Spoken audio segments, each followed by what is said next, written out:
eto izao ankehitriny. Tsy vonifity sy lalao ny fahazazana, fahazazana sy milao sakorana.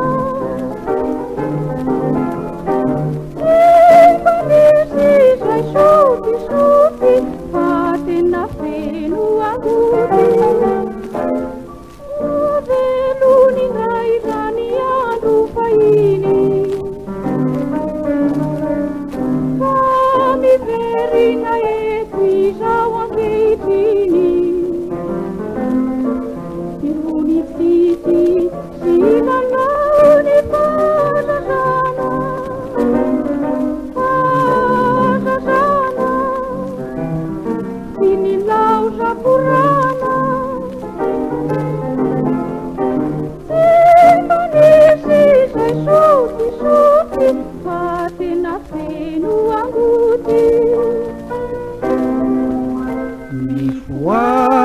Mifoazary taona ny fahazazana,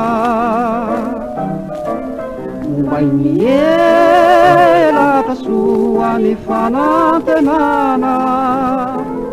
Miantso anao ny ora firavoravuana, vafanjana manolona, vafanjana manolona. Mifoazary taona ny fahazazana,